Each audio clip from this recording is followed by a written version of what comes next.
Psychology calls this status quo bias, an emotional resistance to change.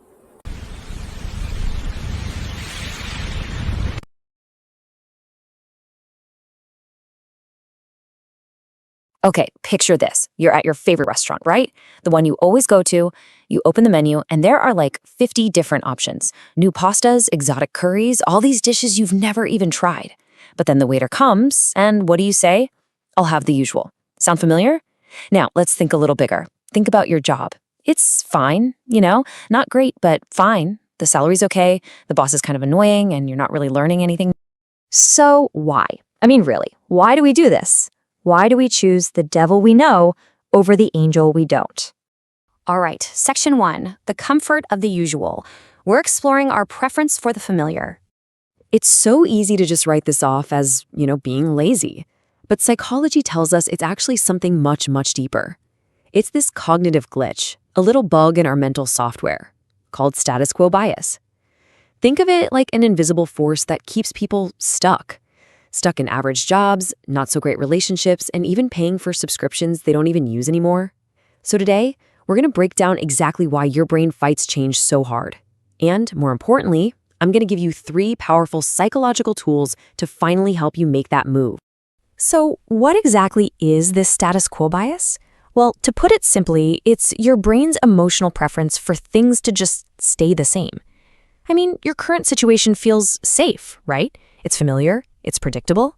And because of that, any change, even a really good one, can feel like a potential loss. Okay, let's get into the brain's default setting. This isn't just a theory, by the way. This bias was actually proven way back in 1988 by 2 researchers, William Samuelson and Richard Zeckhauser, in a classic experiment. Let me tell you what they did. So, they had people imagine they'd received a hypothetical inheritance. The first group was told, okay, you just inherited a chunk of money. Here are your investment options: moderate risk, high risk, treasury bills, and so on. You have to choose one. See? No default was set. They had to make an active choice. But group 2 was told something just a little bit different. They said, you've inherited money, and it's already invested in moderate risk stocks. You can change it if you want. So you've got the same options, the same amount of money, but the result? Totally different. The vast majority of people in that second group, the one with the default, refused to change a thing. They just left the money right where it was, even when other potentially better options were right there in front of them. So why did that happen? It's because once something is set as the default, our brain starts treating any change as a potential danger. And this experiment proved something, kind of uncomfortable about human nature. We don't really choose what's best for us. We choose what requires the least amount of change. All right. Section 2, the power of loss aversion. This is the emotional engine behind our inaction. But what makes doing nothing feel so attractive? Well, to understand that, we have to talk about another concept called loss aversion. This comes from the groundbreaking work of Nobel laureate Daniel Kahneman and his partner Amos Tversky. See, your brain isn't perfectly logical. It's deeply emotional. Let's say I give you 1,000 rupees. You'd feel pretty good, right? Happy. But what if I took 1,000 rupees away from you? The pain you'd feel from that loss would be way stronger than the happiness you felt from the gain. And that's the key here. Psychologically, losses hurt about twice as much as gains feel good. And that's the problem. So when you're thinking about changing jobs, your brain kind of ignores the potential upside, like a 30% salary hike. Instead, it just starts screaming these what-if questions. What if the new boss is worse? What if I fail? What if I lose the little bit of security I already have? Suddenly, staying put feels so much safer. The status quo bias is really just your brain trying to protect you from the feeling of regret. Because think about it. If you try something new and it doesn't work out, you feel stupid. But if you do nothing and stay unhappy, well, at least you can tell yourself you didn't cause it. You just let it happen. Now for section 3, hidden everyday traps.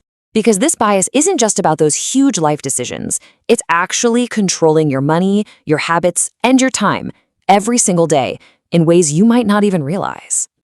Okay, let's talk about the subscription model trap. You know the drill. Netflix, Amazon Prime, Spotify, and yeah, that gym membership you bought back in January with all those good intentions.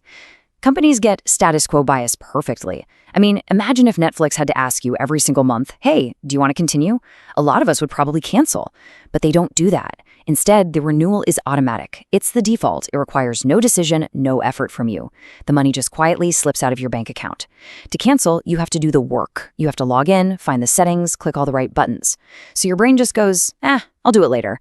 And then months pass, sometimes even years. That's status quo bias in action.